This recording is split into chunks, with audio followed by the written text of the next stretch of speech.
Today, I want to talk about the importance of taking the time to reflect. You've heard me mention before that a fail is a first attempt in learning. But it's only a first attempt in learning if you stop, reflect, and look for the learnings that were gained in that process. If the outcome goes okay, maybe you got by the skin of your teeth, sometimes you can forget to stop and reflect and actually take that learning out of that exercise. I've seen a couple of cases of this recently where the person thought, oh my gosh, disaster's happening, and then something happened and it got fixed. But take the time to learn. Otherwise, you will actually learn the hard way the next time. So today's episode of the FAQ Business Podcast is about looking at the time to reflect. Welcome to the FAQ Business Podcast for business owners, covering 4 pillars: actionable education, inspiring leaders, businesses like you, and thought leadership, where we challenge your thinking. Hosted by myself, Jane Tweedy, I'm founder and lead trainer of FAQ Business Training, where we want to avoid you getting ripped off or ripping yourself off. We'll feature an amazing diversity of guests with lots to educate and inspire you. Let's jump into today's episode of the FAQ Business Podcast.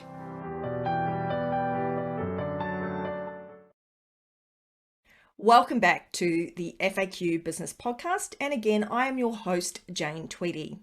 Today, we're going to talk about the importance of taking the time to reflect in a number of different ways across our businesses.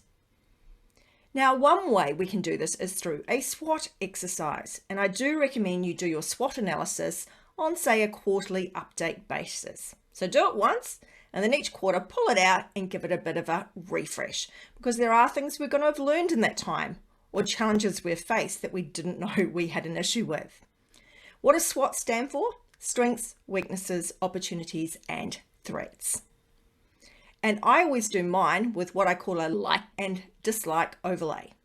So particularly what we're looking for here are things that we love doing, like doing, and that we're good at. They're the things that we're going to market in our businesses. The things that we are weak at and we dislike doing, they're the first things to get out that door when we're looking at what we can outsource or delegate. So that's why a SWOT analysis is super important. There is a blog and video on my website about that, and I will share in the description. What about when you do a change, you implement a change, or you undertake a project? Always complete what's called either a post-implementation review or a project implementation review, in other words, a PIR. Definitely make sure you take time to celebrate any successes gained. And sometimes we can forget to do this, and particularly if we have staff members, it is really important that we lead by example and we celebrate success. It really boosts morale when people feel good about what they've achieved. If we only focus on the bad, converse will happen. We'll be making it really bad for morale, and it's not a good leadership quality. But we also want to look at the learnings. What did this project implementation not do well? What could we do differently next time? Could we have communicated better? Could we have done something differently? Could we have brought people in at different times? Look at all the things that went right and wrong and make sure you acknowledge them and work out a path for how to make sure that we repeat what we did well and we stop what we didn't. Also look for informal and formal ways that we can gather feedback and gather that information that help us to reflect. An obvious one here is reviews and feedback. So if somebody leaves you a 1-star review, don't freak out and flip out. Calm down, look at it rationally. For example, I had a client recently and she said to me that she got left a 1-star review. There was 5 great things, saying how great a trainer she was, how much they learned. All these are great feedback. But the person also then had a bee in their bonnet because the person was late, the trainer was late, and the person had to come on their day off. So they were already negative about being there on their day off. And then on top of that, the person was late, and that person found that they were having their time wasted, even though they said overall the training was great. So the thing is, this person said, oh God, they left me a bad review. But the thing I said to them was, yeah, but there was something to learn from that. How could you have done things differently so that you were on time next time? She was going to a new premises. Okay, if you're going to a new building you've never been to before, allow extra time. There was COVID protocols to go through. Again, allow extra time. So all those sort of things are things that we can learn from the past things that we did. So make sure, even if you're frustrated by the fact that the review is probably overly harsh, or the rating in that case was overly harsh, still make sure you stop and look at it and look for the actual things you can learn from it. And like any review, please make sure, whether it's good, it's bad, or it's ugly, make sure you reply to it once, succinctly, politely, acknowledge the fact they've made a review, and then provide some factual, not emotional, response to it. And we will be having some sessions on this in our online school coming up soon. You've got to remember too that people's feedback and reviews can be over the top and emotive. So sometimes we just need to kind of push that aside and make sure we focus on the pieces that are actually relevant to the situation. If you're holding sessions with people, ask for feedback, be open and listen. Ask for them to say something they learned out of the session. Ask for them to say something that could have been done differently. Always ask for feedback. Sometimes there is an automatic generated feedback afterwards, but sometimes the person that's speaking or delivering or providing the service doesn't actually receive that feedback. So sometimes it's good to just ask for that feedback separately as well. It can feel a bit much on the person, so just make sure you're not pushing them too far, but at least that way you'll gather some intel and some information. Understand the difference between things like constructive criticism and unwanted feedback. I know it's a bit of a job hazard sometimes to try not to give unwanted advice or unsolicited advice. But for instance, the other day there was a post a lady put up, and it didn't just have a single typo in it. It was like every single line had typos, capitalization in the wrong place, grammar errors, and one line was literally unreadable. It hurt. It was like, I cannot decipher what this means. Now for me, I'd actually just received from somebody some feedback about one tiny typo in a Calendly invite. But I'm grateful to receive that because then I can fix it and it makes me look more professional than if I put something out with errors in it. So I'm more than happy to receive that feedback and that advice. Some people, however, will take that badly. But in the case where it was a lot, I was like, it really made the person look unprofessional. And I would rather them know that they're looking bad than to have people just drop off. So you've got to pick and choose where you do that. But for the most part, don't give unsolicited advice. And yes, I need to start listening to my own advice on that one. If you have staff, then I always suggest getting staff to do reviews of you. So not just you doing reviews of staff, but get the staff to do reviews of you as well. In addition, if you do have a team, I would strongly suggest using 360-degree reviews, particularly if you have an issue with a staff member and they're feeling that they're just being picked on by their manager. It is much better to get a team review. An example of this I had was a guy on my team. He was really not up to scratch. To be honest, we hired him knowing he wasn't, but it was a case of we absolutely needed the bum on the seat. We thought we could get away with his strengths and offset his weaknesses elsewhere, but unfortunately he had some more weaknesses we didn't know about. The problem was he was getting praise every day from one particular team he was dealing with. They didn't actually know what they were looking at.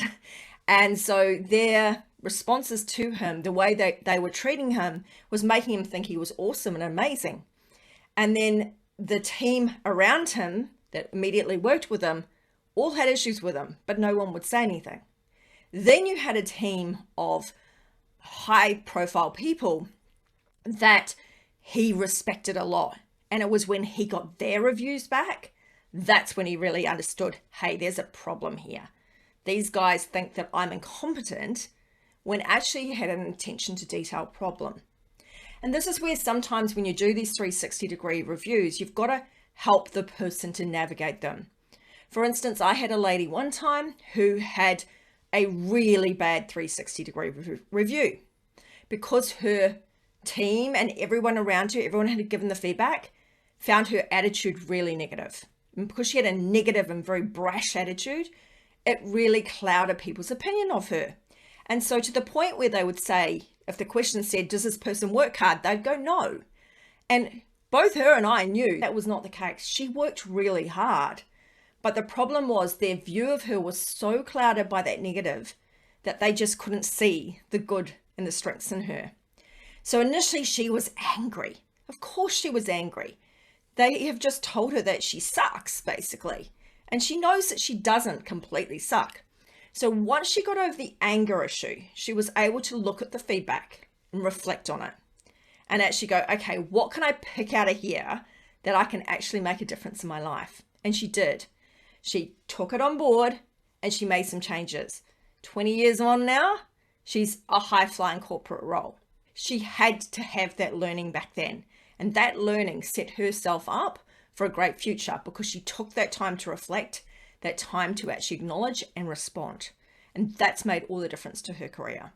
Another thing that we can do is when we're doing a time log activity, which I've talked about on the podcast and in a tea time tip, that we look back on the activities that we were doing. We reflect back and we go, I was spending 50% of my day doing emails. Is that really worth my time? Can I offload some of that? Can I put in templates and things to avoid any repetition? What can I automate? Can I delegate? And when we're thinking of delegation, we can break it into two sections. The things that I can delegate easily and quickly, and the things that I could delegate, but I'd need a lot more time and a lot of training. If there's a lot of time and training involved, you really have to be more thoughtful about who you're delegating that to. So sometimes we would hold off. What about things like reflecting in general? A really good thing to do is to journal and to reflect on your gratitude at the end of a day, for instance, because this sort of thing can help you to shift your energy and reframe your day and your mind. I know, for instance, I did a bit of a reflection exercise when I was setting boundaries. And I did a podcast about setting boundaries. And I realized the podcast wasn't as much about setting boundaries as it was really doing a bit of a review on what was bugging me in my own business. And it's also helped me realize when I looked back on it, because I was sharing that particular episode with someone, that my recent nominations for the local business awards, I was actually quite afraid to go and ask people to vote for me because I felt like I wasn't delivering, because I hadn't delivered in some areas. And it wasn't until I looked back at that podcast that I realized, wait a minute here, I've still delivered a lot. I've still showed up here on the podcast every week. Okay, some like this one are a little bit late, but hey, I've been there every single week, despite what's been going on health-wise in my life. So it is really important that we stop and smell those roses and start realizing what things aren't as bad as sometimes we might think they are. I actually realized that I needed to reflect on some of the things I was doing rather than the things I wasn't doing as well. Now, remember also we did a podcast on the most productive time of the day. Now, for some people, getting up and doing an hour of power and journaling and doing gratitude and stuff first thing in the morning is a good thing. However, if you're not a morning person and you're extroverted, that could actually be counterproductive. So make sure that you journal, you reflect, you do your gratitude at a time of day that suits you. That could be on a lunch break. That could be at the end of the day. In fact, a good way to end your day could be to note 3 good things that happened today, 3 learnings that happened today, and 3 things you are grateful for. By doing this small little exercise, it can help us to reframe and change our mindset and restart us into a much happier, positive outlook on life, where we're not just looking at those negatives, but we're also looking at those positives. Reflection is super important in coaching, which is what I'm involved in as well. If we are too busy doing, we don't spend time thinking about how we think and how that makes us feel. And therefore, we're not identifying that cause and effect. So I would strongly recommend that sometimes you pause and reflect. Why did I do that? Was there some thinking behind that that caused me to act that way? Could I change that? Could I alter that? And sometimes that could lead us to go, you know what? It is time for us to call it quits, go back to corporate. It doesn't mean we're quitting. It doesn't mean a negative thing. It means we're ending something because we can see something better on the other side.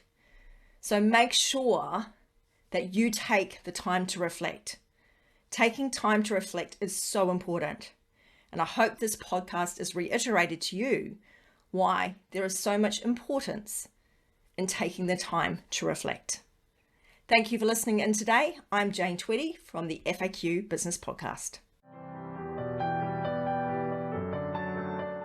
Thank you for listening to today's episode of the FAQ Business Podcast. Available on all good podcast services, you can subscribe today via faqbusinesspodcast.com.au. Subscribe, follow, share, and where able, review our podcast. We look forward to inspiring and educating you again on the FAQ Business Podcast.